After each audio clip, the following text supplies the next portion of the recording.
आज खान पान हमारे भारत में, भारतीय संस्कृति में जो दूध, दही, घी और बड़ा मोटा अनाज होता था, उन अनाज को खाते थे। कोई भी बीमारी नाम की वस्तु नहीं थी।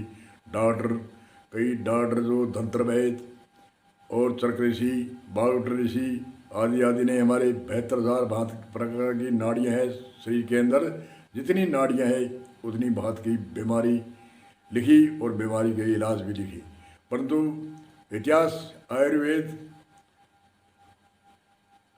लिपि लिखी, उनका कहना था कि बीमारी तो है नहीं, परंतु हम दवा तो मनुष्य की बीमारी इतनी प्रकार की हो सकती है इसलिए लिखते हैं। बीमारी ही थी नहीं। और आज डॉक्टर भी बहुत है, लाइब्रेरी, जांच आदि आदि 2-2, 3-3 लाख रुपए की जांच होती है। अनेक तरह की लाइब्रेरी, अनेक तरह के यंत्र मनुष्य की खोज के लिए, और अनेक जहाँ देखे वहाँ डॉक्टर, और जिधर देखे वहाँ मेडिकल, और जहाँ दवाइयों को ट्रक के ट्रक, रेलगाड़ी की बुकिंग आती है। और मनुष्य एक छोटे से शहर में एक ट्रक दवाई हफ्ते भर में खा जाते हैं आसपास के लोग, और बीमारी उससे अधिक बढ़ती जाती है। क्या कारण है? जो अच्छी आज वस्तु मानते हैं उनको खाते हैं, बीमारी अधिक बढ़ती है। और पुराने समय में जो हमने कई खान पान की वस्तुएं छोड़ दी, अनाज छोड़ दिया, बड़ा अनाज छोड़ा, और दूध, दही, घी, छाछ आदि छोड़ दिए, उनको तिलांजलि दी, और अच्छे अपने जान में कहते हैं हम अच्छे कमा कर अच्छी वस्तु खाते हैं। कई वस्तुएं खाते हैं होटलों से, कई ऐसी फैक्ट्री है उनकी फैक्ट्री से ले कर खाते हैं, और हम अच्छी वस्तु खाते हैं। तो अच्छी वस्तु खाते हैं तो बीमार क्यों होते हैं? अभी दवाई भी आप अच्छी खाते हो, बहुत खाते हो, यही कारण है। तो क्या दवाई खाने के लिए अच्छी ऐसी चीज़ें खाते हो जिससे भी हमारे जो दवाइयों की फैक्ट्री है वो कम नहीं हो जाए, बढ़ जाए, दवाई बनती रहे। परंतु दवाई बढ़ने से हमारे पर बोझा है, सरकार कहो चाहे हम कहो, हमारी सरकार, हम सरकार के, हमारी सरकार के भी बोझा होता है।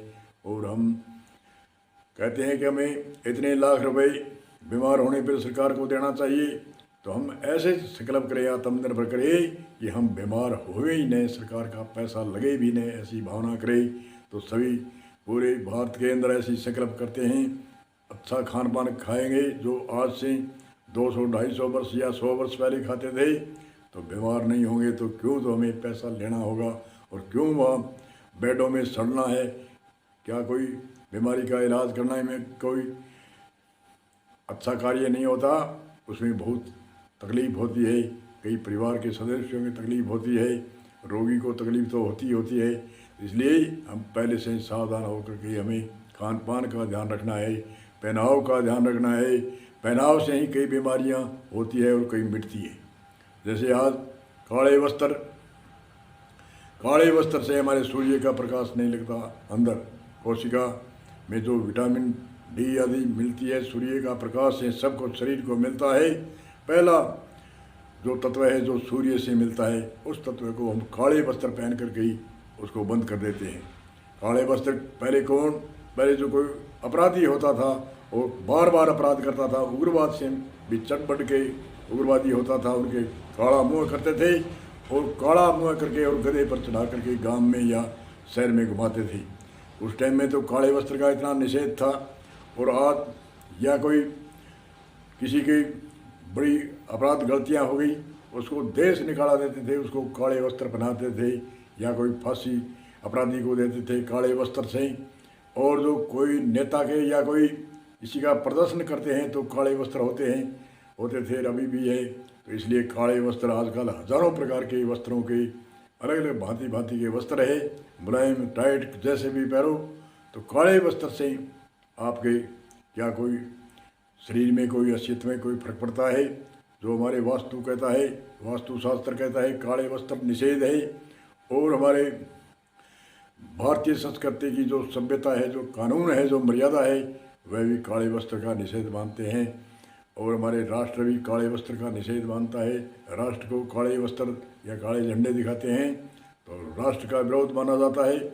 इसलिए काले वस्त्र पहनने से, काले वस्त्र पुराने समय में कोई कारण से कोई अच्छे सुंदर महिला स्त्री होती थी, वह एक अपना शरीर छुपाने के लिए बाहर निकलती थी, वो पहनती थी। घर में आकर के वह अच्छे वस्त्र, रंग बिरंगे वस्त्र पहनती थी।